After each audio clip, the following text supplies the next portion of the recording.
Sali la famille muraho neza ndabaramukije nizere ko mumeze neza jewe ndameze neza ndashima Imana kandi ndabifurije ngo amahoro y'Imana abane namwe n'imiryango yanyu yose ndetse naho mubaye hose mugirirwe neza n'Imana muri byose ego Arvera kuri micro inyuma ya kamera akaba ariyo ngege turi kumwe n'umutumire tugiye kuganira tubazo tumwe cyangwa tubazo tubiri ndabizi uko mwari mumukombe cyane kuri Sande Umoja TV namubazaniye rero kugira ngo tuganire Noella niko yitwa niyo mazina yiwe akaba ari umukinyi wo muri Rukundo TV Noella ndakora mukije cyane ego cyane nanje ndabaramukije urasa neza nanje ndavyisangamo ariko urabizi ko usa neza je none wonye utiravye uvuga ati usa neza harundi wabikubwira wonye utabanje kuyiraba none wowe mu kintu kimwe gituma iyo uravye umuntu ubona ko ari mwiza cyo bari ikintu nshobora kuraba nk'umuntu fatira ko ukavuga ati shauri ya muntu ni mwiza kweli ikintu keshi gikunda kuduhenda n'ubwiza bwo mu maso ariko burya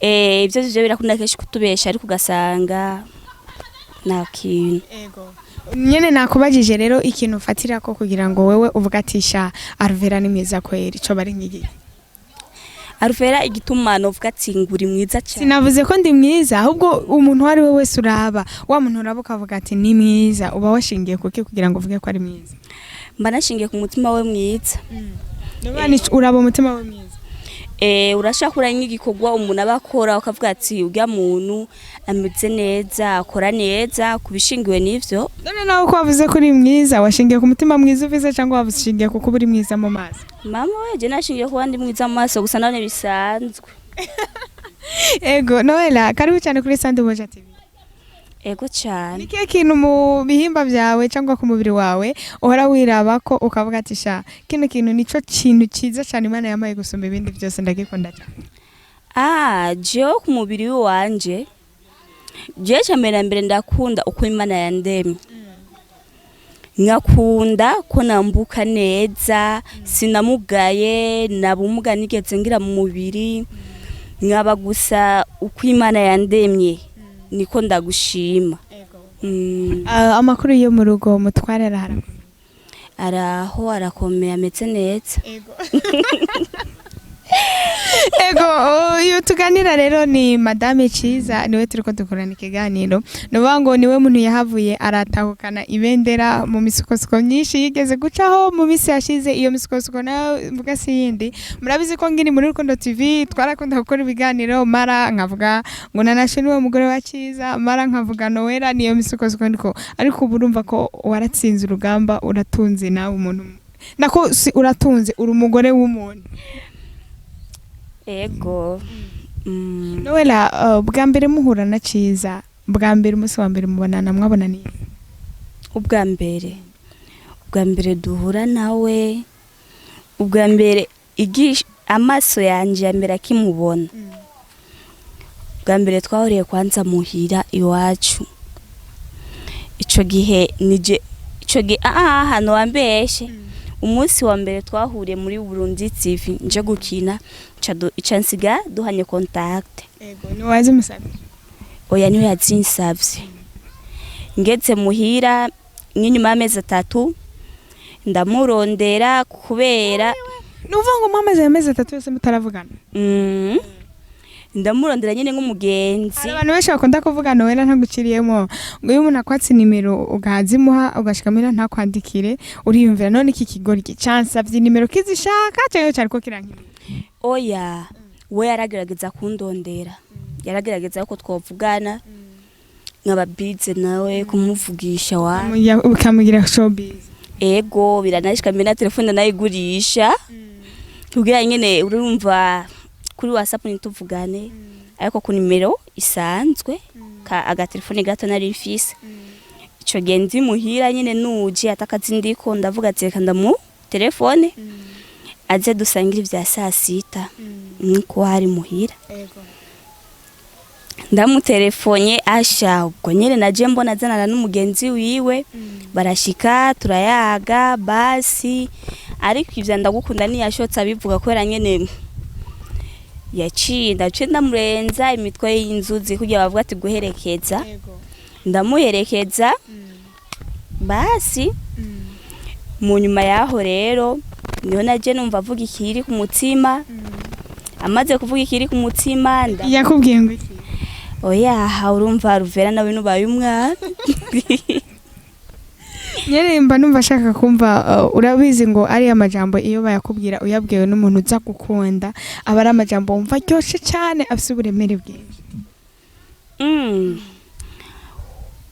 Kuvuga ati jambo ndagukunda urashobora nko kuribwira umuntu ukunda mu bisanzwe, hariho n'irindi ushobora kumubwira ukamubwira ati umuntu ndagukunda ariko umwikurako canke ndagukunda ibintu nk'ivyo. Ariko we yarambwiye ati je ndagukunda. Ndamubwira ati ni vyiza ariko je nabifashe sempre nibaza nyene ko ari ibisanzwe kugiye nyene bahungu bamenyereye bavuga ati ndagukunda. Ariko ico gihe nawe waramukunda CIZA? Ico gihe shana na gatoya. Iyo muraba ico gihe ariko arakubwira ko agukunda wamubona gute? Wawe wumva ari ibintu bimeze gute? Kijya gihe igituma atavyo nafata ko cyane nuko nari maze kubona interview yiwe na Nana. Nico gituma kandi interview nari narabakoresheje. Wewe nyine ni wayibakoresheje ariko nari namaze kuyibona nyine ndavuga ati sinigeze ndavyitaho nyine naguma gusa ndabifata nyine bisanzwe. Ariko undi musi candamubaza tuza kwanza ica ndaza bamaze kugenda rero muri Nuzenya muri itsi mu Rukundo TV. Candaza ica ntwariko arabimucukiza na nyine ari hari ndayafata bisanzwe. Canumva rero umunsi umwe ndayimubaza carambwira umwene vyagenze ndavuga ati basi. Noneho wewe ubitewe n'ukuntu muzi CIZA kano kanya umuntu aje akakubaza ngo CIZA ameze gute, uwo muvuga ko ari umuntu ubwoko ki ateye gute muri buzima busanzwe? Mu buzima busanzwe n'umuntu ari umuhepi gose. N'umuntu atekereje atangorane ndetse noza mubwira ati uko hoba hariho n'ingorane kiretse ingorane zuba ziturutse ku mugore sawa zomufata ariko apana ziturutse kuri we. Uvuze ati umvise ati ngo CIZA yakoshereje umugore uzobuzi uko ari nambanye ivuye ku mugore. Je ico kintu atari je nyene muzatsireka ndamwigenze ko kugira no musi twirwa umwose yashavuye sinokigira ndakihabona ico kibazo. Je habwo vyaranangaje kumva nashu nkakuye bari babivuze kare ivyo bintu vyarabaye uko. Je sinataho icyo ariko vyose naciye mbona imvo n'imvano yavuye kuri we. Kuvuga yavuye kuri Nanashu. Ego. Jeba bimaze gushika nawe umunsi umwe hari abantu bahora bavuga ngo iyo umugabo atagushwanira canke atagukubita canga mutagira akantu mupfa urabikumbura ukumva ufise amatsiko yo kubona mwapfuye ikintu n'umuntu ukuntu biba bimeze. Nawe uramaze kugushikira? Je kunshikira. Je arge nyene bihora binshikira nyene ngaca numva umengo sindonka uburyo ugasanga ndamucita ko gusa gatoya. Kugira ndonye imvuna muvana. Sorry Noera urumva ko namazina yose atagurwana NN na nibeshe gatonya. Uri umuntu umaze kubaka umaze kubona byinshi ndabizi igihe umaze ubanye na CIZA hari ibintu byinshi umaze gucamo. Urugo wewe waruvuga nk'iki bitewe n'ibintu umaze kubona mu rugo? Umuntu akubajije ngo urugo niki bitewe na experience office waruvuga gute? Wowe umbaje ati ngurugo rutegwa niki cyane urugo ana kwa kuntu umuntu uyumva ngo je nk'umukobwa ndi umukobwa numva ngo urugo kubaka kugira mariage kubana n'umugabo. Wewe nk'umuntu amaze kubana n'umugabo wombwira ko kubaka niki?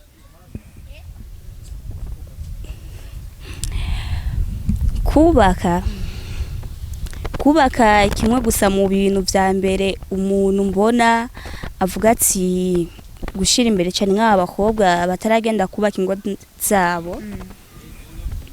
Gikuru no kuronka gusa umuhungu muhuza akagukunda na wewe ukamukunda. Ariko ivyo si vya bose. Ese kubaka no kugenda gusa mukabana n'umuntu mu nzu akagukunda kubera ko n'igihe uba wari muhira uwo muhungu abagukunda nawe ubumukunda sivyo? Nuko bimeze. None ngomba kuronka impamvu basi impamvu yotuma umuntu yifuza kubaka. Impamvu umuntu yo kwifuza kubaka cyambere na mbere ubufise umugabo mu gihe ubufise umugabo mu nzu ubu ufise agateka sico kimwe ubu uri kwa mama na papa sava uri kwa mama na papa ubu ufise agateka kakwiye ariko hariho avantage yo kwita umugore w'umuntu. Iyihe avantage ihari ni nkuko n'umuntu ashaka kuguhereza icubahiro nk'umugore nk'umumama kubera umaze kuva muri nombre y'abanuzenya y'abakobwa bakiri bato. Nowe la kano kanya hano hanze nta muntu w'umumama atesheje akaciro gusumba je wende umukobwa. Hano hanze bariho n'ivyandi nakubwiye ati si vyabo inambanyi zirashobora kuba zavuye ku mugore kandi ari inambanyi usanga zavuye kuki ku mugabo kugira umugabo arinde akora ivyo vyose hamwe atanu kukwiyumvira wewe nuko haba hari ikintu kirekire cyane wamugiriye nkabike cyane nka bitatu muri vyishi abagore bakora bituma abagabo batabimvira vyo bari nk'ivyahe. Vyo bari nk'ivyahe hariho n'igihe usanga uri nko muhira ukicara ugasanga mu mutwe wiwawe utangiye kwiyumvira nabi canye umugabo wa mutelefona kuri telefone avuye muhira muri ko murahuza uca wicara ngaha ahubwo mbere uyo munsi nyamba bari gukora akazi nkuko wari ugakora uca usanga uri kugakora nabi kubera iki yanse kukwitaba ngo kuri phone. No nakubajije intamba ikintu gituma abagabo bareka kwiyumvira abagore babo ico bari nk'igiki. Kwiyumvira abagore babo biravana n'ivyo abagore babonye ni baba bakorera. Nakubajije nka bitatu rero muri ivyo uzi abagore bakunda gukora bikuru ku mutima. Sawa. Hari ukungene umugabo ashobora kuva ku kazi arushe avuga ati reka je nahe ndabe mu rugo kungene vyifashe ndabukungene umugore yiriwe. Umugabo yava ku kazi afise igishika c'umugore agasanga umugore yashavuye anganuko. Eske uzavugisha umugore yashavuye wamuvugisha ngo ndeka. Muri uwo mwanya na mwanya umuha usanga bagiye kugira iki kuryama atariko vyahora. Ikinzi naco urashobora gushika muhira wifitse nyiyo shashe yawe ukavuga ati nukuri je ndashiriye nk'utwamwe abana canye umugore ndazi yuko ubu yankumbuye ndagiye kuraba madame je ngiye kameme nko mu rugo rwiwanje aho umugore kukwa karibu kukwakira yesheshe basafuma yifata n'amaboko avuga ati rekishashe ndayinzize mu nzu arakubonye ahubwo mbere aciye araba ku ruhande nk'utakuzi urumva aho kuvuga karibu avuga ati hatajiju arimenya none se mu gihe umatse kumugira ivyo bintu kabiri gatatu eske umva umugabo adaheva kakuruhana ingoga. Hariho n'ikindi kibazo ushobora kufitane n'umugabo kirico arico mwoganira n'umugabo wawe. Hariho nk'umugabo ushobora kuba wicaye nko muhira ukabona nk'aka message muri phone yiwe aho kumubaza bukiye kugasanga uri kuramushamira nawe uri kuramubwira ati sheri ibi bintu wagize sivyo ugacujaje ugahuruduka ukahuruduka waheza guhuruduka ro uri kuri huruduka nawe nyine navyo wamubajije amaze gushika fire ya mbere aho kumubwira ivyo wabonye muri telefone nuko vyimba. Ubundi bwa kabiri ni induru. Eske banza umubwire akubwire ko bigiye bintu ari ivyo canke atari ivyo. Mugera kubyatsi ikintu sico. Burya n'abagore turi n'ubwenge wangu ndashobora kwiyanyisha ikintu nkavuga ati ikintu. Naho umugabo wanje areka aragishimikirako burya sico naho ndiko ndakimwinzizamwo ariko kubera kutumva ukaguma ugikovya uvuga ati nico kandi nawe uzi yuko atari ico. Nivyo mbona. Inama wogira abagore bagenzi bawe rero bubatse yo bari nkiyahe? Nuvuga ngo babagore bama barondera intambara aho zitari abantu bapfa guhuruduka batigira bamaza gushishoza neza ngo barabe iki kintu bariko baragwanira cyangwa bariko barashwanira niba ari byo cyangwa atari byo wobabwira iki? Je kino no bahereza kwanza cimanuro. Umugore wese azi yuko yo bayubatse ari mu rugo rwiwe. Ndabizi gihe babanye n'umugabo wese gito kandi sikinini. Eske urinda ubana n'umugabo hari abagore babanye n'abagabo ugasanga ni bari baruka bose nabibarutse. Umugabo mushobora kubana n'imyaka 2 cyangwa umwaka umwe utaramumenya ingeso.